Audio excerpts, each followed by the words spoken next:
Hello my people, welcome to my channel, and if you're new, I'm La FLACA. In today's video, we're gonna be experimenting with different materials, different mediums such as pastels, color pencils, watercolor pencils, watercolor, then crayons, ink, pen, etc. Let's begin. So the aim of this activity is for you to make a lot of different experiments, like really quick. So we're gonna be spending between 5 and 10 minutes, so you get to know the materials and you will see which ones work best for you, which one doesn't, and what techniques you prefer the most. So let's begin. I hope you enjoy. In my first study, I'm gonna be using red and blue ink because I wanna create a sad mood. Depending on what type of colors you use, for example, there is warm colors and there is cool colors. Those colors are gonna decide what moods your painting is going to transmit. If you use warm colors such as red, yellow, oranges, then your picture or image or painting is going to look more happy, it's going to transmit a happy mood. Whereas if you use cool colors such as blues, greens, etc., your painting is gonna look more depressing and like it's gonna be less happy than if you use warm colors. So let's begin. Ink for me is really similar to watercolors because you use water in order to get different values of the color that you want, and by values I mean different intensity. For example, you can get more opaque colors with more ink than water. Like I'm doing right now, I'm using more ink than water, whereas in the background I've used more water than ink. And also I'm mixing the red and the blue colors in order to get like different tones and to create different values, because if you use only red and then blue on top of it, it's gonna look a bit so simple, and in here we have to be experimenting. Alright, so in the corner I was making another composition, another study, but with crayons.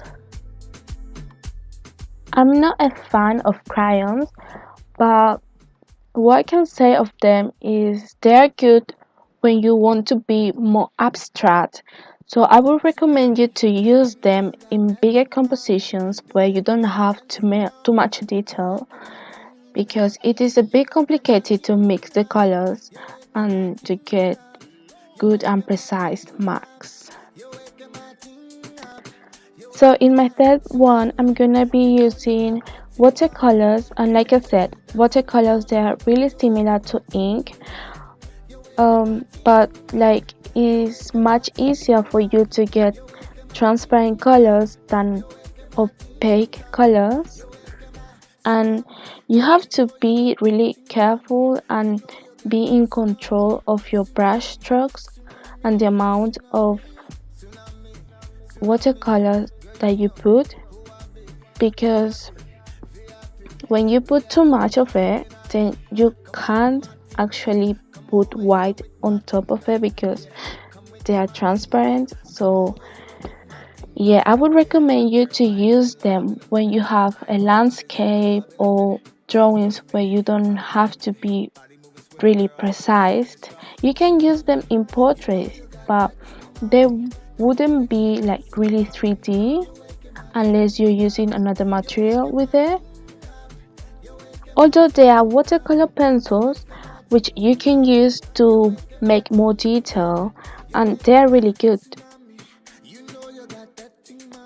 In my following study, I'm gonna be using black markers with different widths. Using markers to draw gives your composition a graphical effect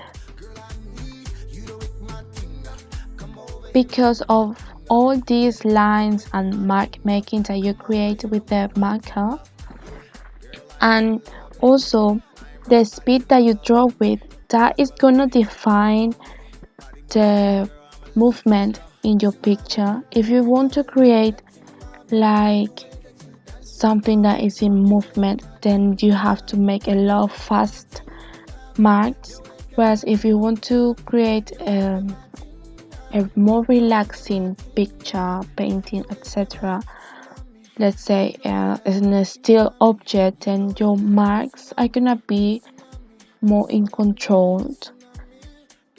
Also, I really like using pen, but at the beginning I was scared because it's permanent and you can't use the rubber, but this allows you to be more bold, and that's what I like of it. In this drawing I was using again markers, but in this time I was using only one width, and to be honest I didn't like it, but now I know what I have to change if I want to make another one, like a bigger one.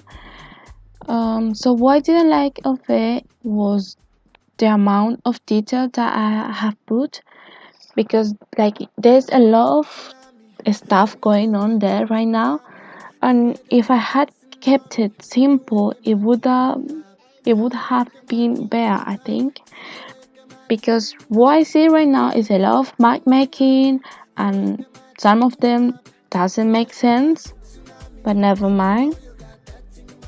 In my next one I'm using a thicker markers, and I did like this one because of the directions of the line. And in this one, as you can see, I kept it simple. I really liked what I've done in here when I was using the yellow and then the green on top of it. That was like a good movement.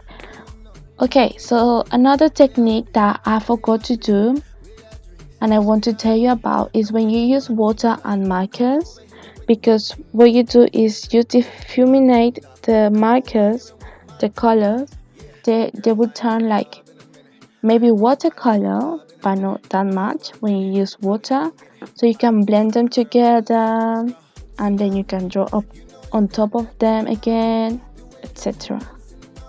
So in this one I'm using pastels, and as you know, pastels, they are similar as charcoal, but they are in color obviously, and with them you can be abstract or you can be more realistic depending on how big your drawing is and how many colors you blend together, etc. I do like it working with them, but sometimes I feel restricted, and you should know that they are pastel pencils, but they're a bit expensive. I haven't bought them yet. I might in the future. Okay, so one thing that you should know is that you have to use a hairspray after you draw with them or even with charcoal in order to fix your drawing, because if you don't do it, then your drawing in the future can blend together and you can lose your drawings completely, and trust me, you won't like that. So yeah, remember, after using charcoal and pastels, you have to spray a hairspray or any fixing spray. In here you can see all the experiments that I have made so far, and I think I did 8 in total, and I spent like between 8 and 5, 10 and 5 minutes. This one is with crayons, and yeah, again, I recommend you to use crayons when working with a more abstract composition than ink, watercolors, the markers. I really like it. Then another one with the markers, and the other one with a thicker marker, and then this one pastels, and this one is with colors. that I was going to film that, but I forgot to move the camera, so I couldn't do it. But I know for a fact that everyone has used pencil colors. But let me tell you that the ones I've used were watercolor pencils, and so I could use water to blend them together. In here I was just trying to create a warm mood. That's why I was using the oranges and all of that. And then I have 3 left to do, and in those 3 I'm gonna be mixing materials, like using this one. So in this one I'm using watercolor pencils and watercolor. I use the watercolor pencil to make my sketch a bit stronger, so it lasts more when I'm applying the watercolor.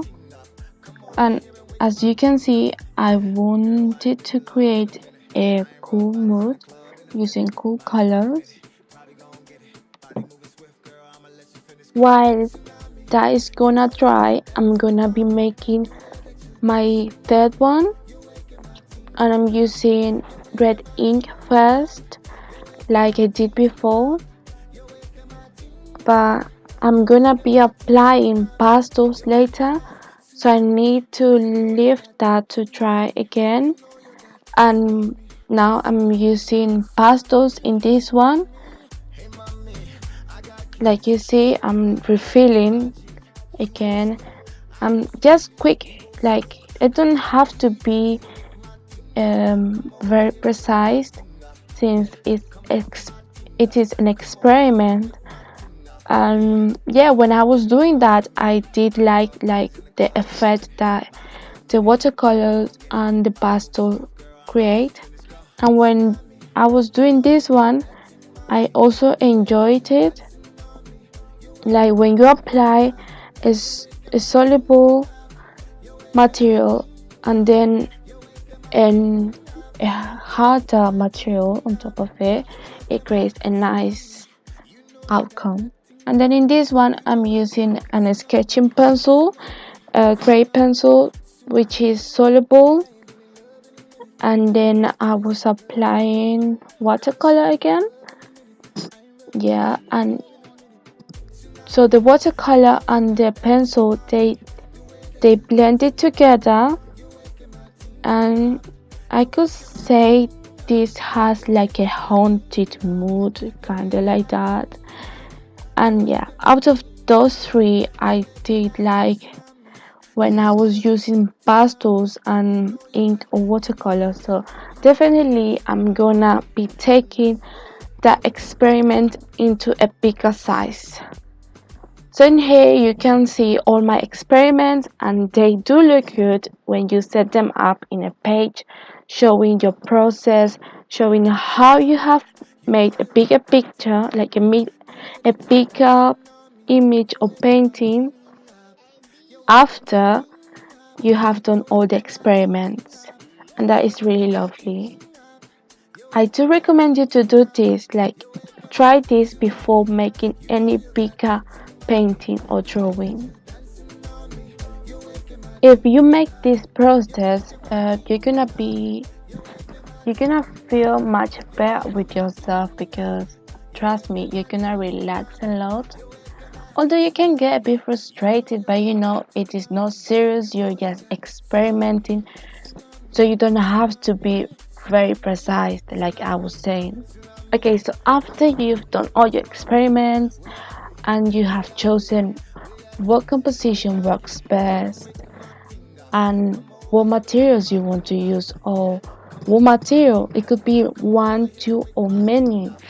So in this one I did use ink first, so I applied the ink before anything else and I let that dry, and then I was using pastels, and also I was using watercolor pencils to create more detail. And since I used pastels, I have to spray that with a hairspray to fix it.